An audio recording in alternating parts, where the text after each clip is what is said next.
So my name's Peter Worley, and I am a philosopher, founder of the Philosophy Foundation, author of many books on doing philosophy in schools. And my interest is facilitating philosophical conversations amongst children and adults in lots of different settings in a kind of, broadly speaking, Socratic style. Could you tell me about the time when you changed your mind on a very long-standing belief? Yeah, I think, interestingly, I probably changed my mind on my notions, beliefs about love. So I think without going into it in too much detail, the idea is that I think what I learned from that is that my experiences of love, it's the sort of thing where the experiences themselves inform what you believe. So when my experiences went beyond what I thought was possible, then I changed my beliefs Do you have about any beliefs that you think you'll never abandon? beliefs I think I'll never abandon. Well, I mean, on one basic level, I hope I never abandon my belief that if I jump out of a very tall building, I'll die, or if I cross a road in front of,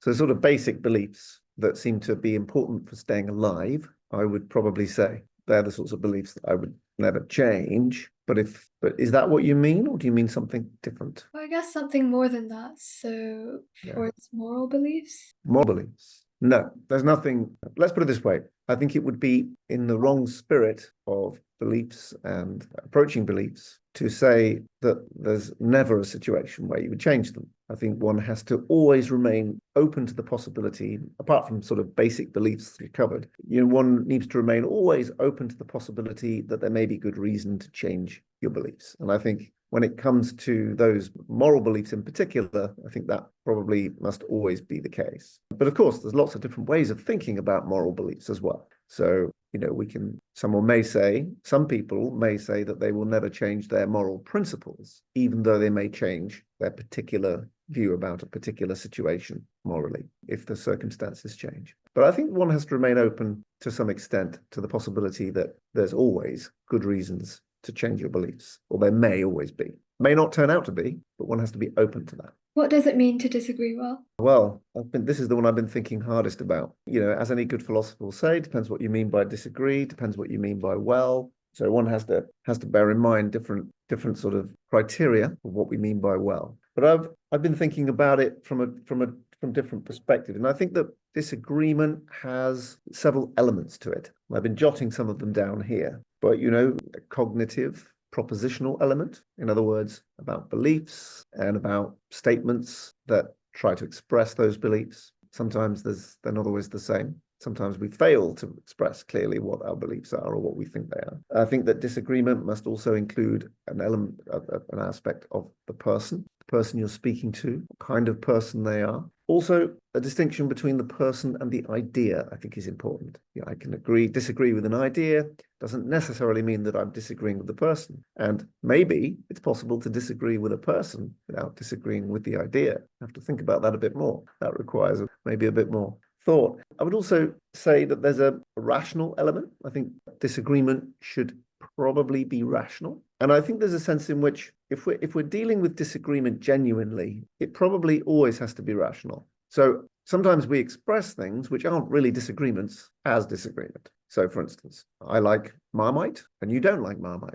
And I say, Marmite's delicious. And you say, I disagree. Marmite's disgusting. It's not really a disagreement. It's us expressing two different personal views, which actually it's impossible to disagree about, really. I mean, I can't disagree with you that it's not disgusting to you, and vice versa. So I think that's not a real disagreement, even if it's expressed as one. And so we need to be careful of those kinds of disagreements, which I think are, if you like, phony disagreements. A real disagreement is when there is a possibility of someone being wrong. And that seems to me to be really important. Now, once we understand that there's a possibility of being wrong, then I think disagreeing well includes being open to that possibility, what I would call the defeasibility criteria. If I disagree with you, I accept that I may be wrong or you may be wrong in some way, shape, or form, and that may yet come to light. And so I think that's really important. A genuine disagreement probably means that someone has to be wrong in some way, shape, or form. There's lots to say about how one is wrong, but for now, I think that'll probably do. I also think there's an attitudinal element to disagreement. So disagreeing well is something you do calmly, for instance, rather than aggressively. And this takes into consideration things I mentioned earlier about the person and the human dimension. And we might also refer to social dimensions as well. So, if I want to disagree with someone and not upset them, then disagreeing well would be something which is done calmly. Okay. So these are the different elements that I've identified. And I think that in order to disagree well, we need to make sure that these elements can be satisfied and are open to one can't just approach disagreement from a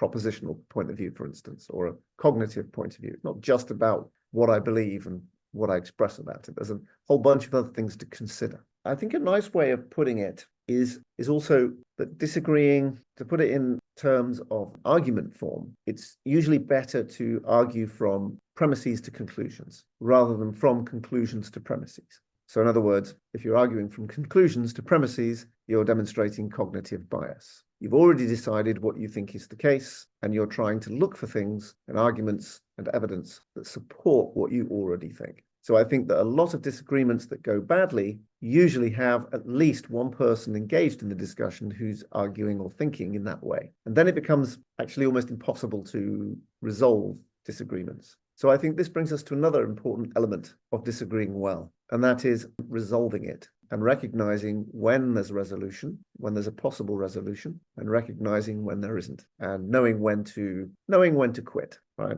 Doesn't necessarily mean that we have to resolve it, and we may find that for all sorts of reasons that's not possible. And I think this has got to be an important part of approaching disagreement, is being open to the possibility that disagreement may itself not be possible. And that could be for a whole bunch of reasons. One, because it's impossible to get the empirical evidence needed to resolve it, or it might be because it's impossible to get this particular person to stop arguing from conclusions to premises, for instance, and so on.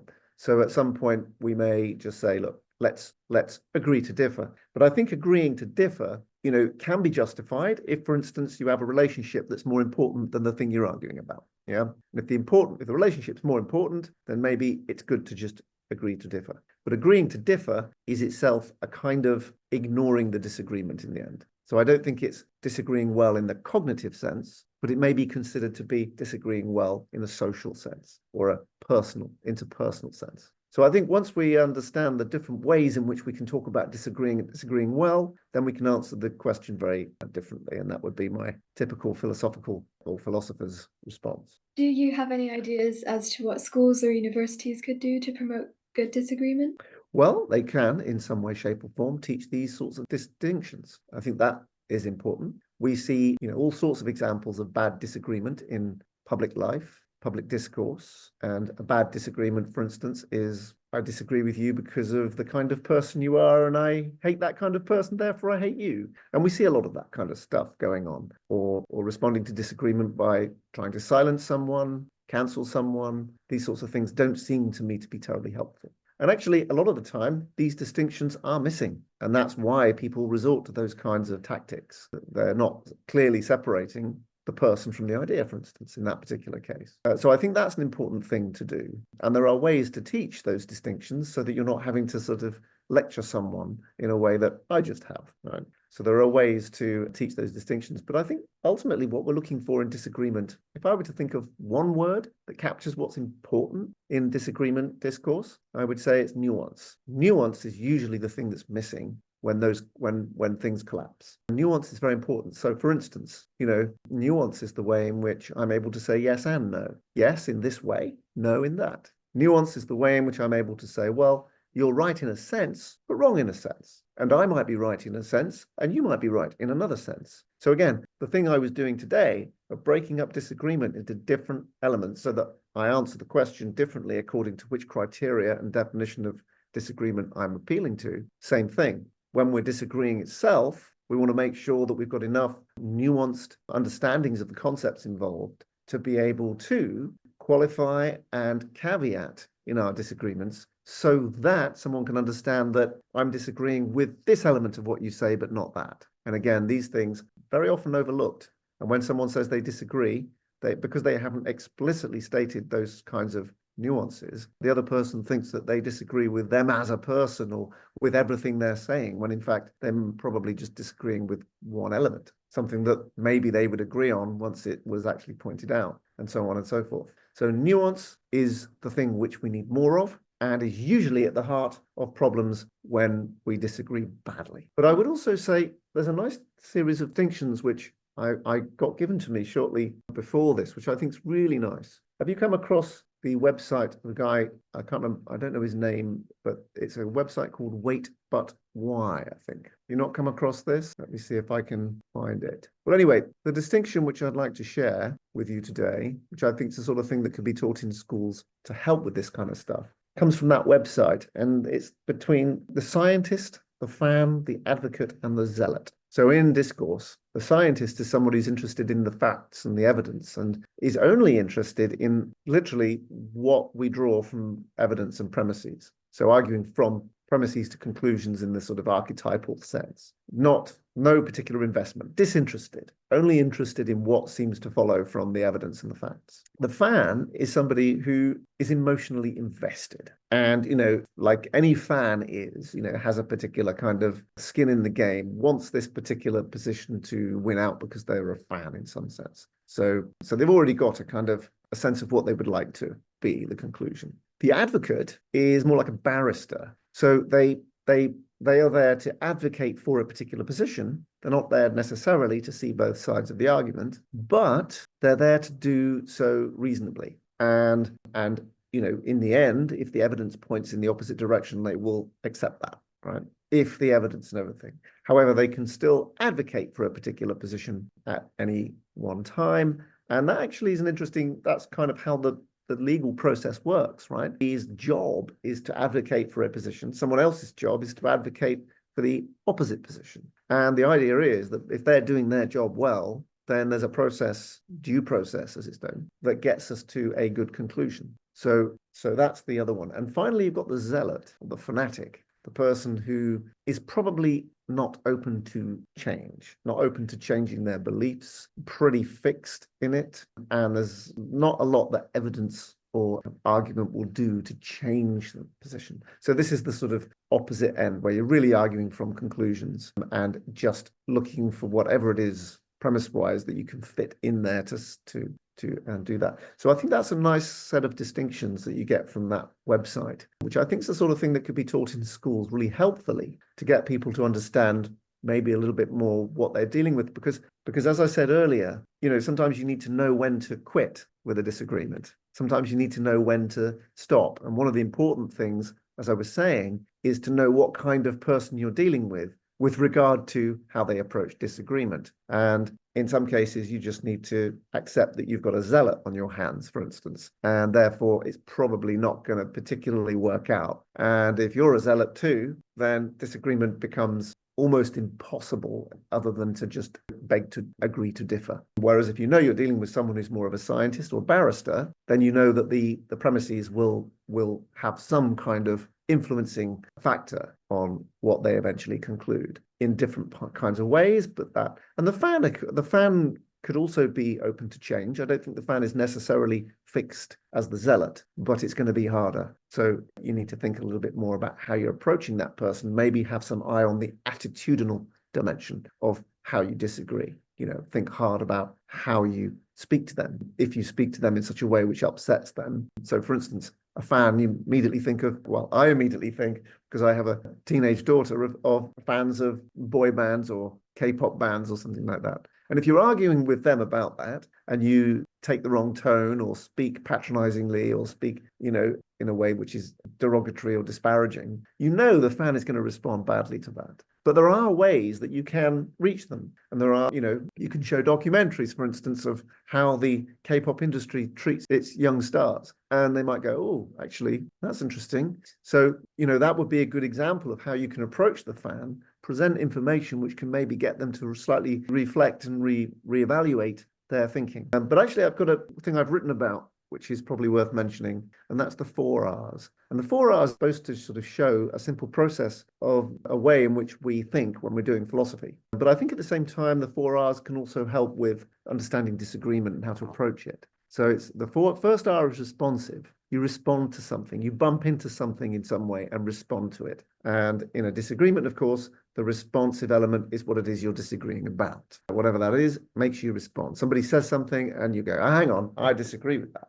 So there's that responsive starting point. The next bit is that we go into reflection. So what do I think about that?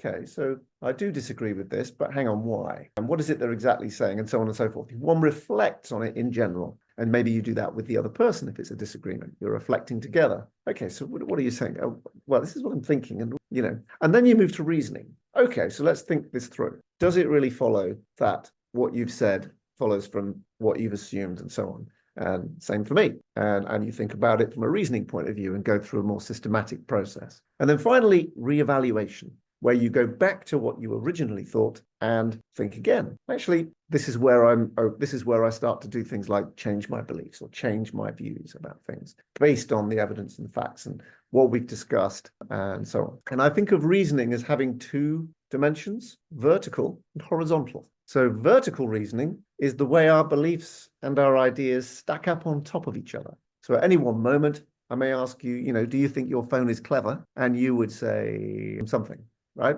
Would you say yes or no? No. I see. So you've got a no. You've already got a belief about that. Now, if I were to ask you what's your reason for that belief, you would immediately access the reasoning that's sort of stacked on top of that right now, what you think now, right? Whereas if I were to say to you, but what about this? And what about that? Have you thought about this? Then as a process of maybe over a period of, let's say, half an hour of talking, you may at the end say, do you know what? I now think yes. And that is where your reasoning connects with what I've said, what you've thought, what you've subsequently thought in response to what I've said, and so on. So that reasoning process is stacked out horizontally. And that's what happens through discussion and conversation, is that we take our vertical beliefs, the things we think in any one moment, and we start to think in a more sequential, connected, developmental way. And that can sometimes then make us change those vertical beliefs so that by the time we get to the end of that half an hour, the argument that we held then is considered to be wrong and we've revised it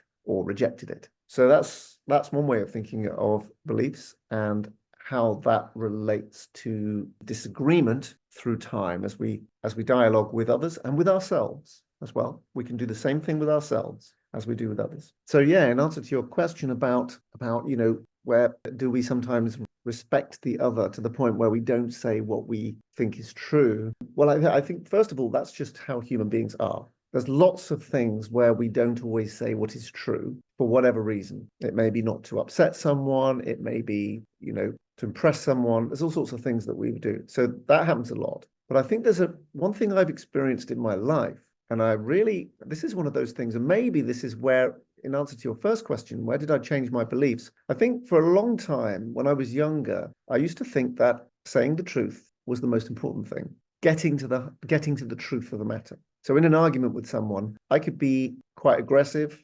persistent. And I was once in an argument with someone else to do with something that was personal to them. And the whole thing was witnessed by another friend of mine who watched the discussion. And I remember being aware of the fact that he was watching the discussion and I wanted to impress him. And so I kind of dug deep into all my argumentative skills, my rhetorical skills to win the argument. And afterwards, he said to me, it was really interesting to watch. He said, because you did really well rhetorically. In one sense, you won the argument. That's not to say that what I said was true.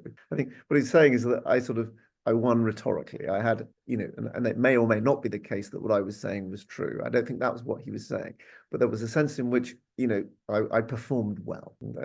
Thinking of the sophists here, where it's about performance and rhetoric rather than truth. But then he said, but I questioned myself while I was watching you. Which is most important, truth or wisdom? And I said, go on, say more. And he said to me, yeah, because, sometimes truth is what matters, but you were attacking beliefs that this person had that were very personal to them and had obviously performed an important role in their sense of well-being, sense of identity, and sense of perhaps even mental health. So was it wise to dig so deep? So I think we can split disagreement into three parts then. The wisdom of knowing how to disagree. Yeah. Do I just keep going until we get to the truth? There's also the truth element of, when should we go for the truth and try to get to it? And in which case, how? And thirdly, the question of rhetoric, being aware of when you are just performing, when you're trying to win, not necessarily with the truth as the aim, and not necessarily with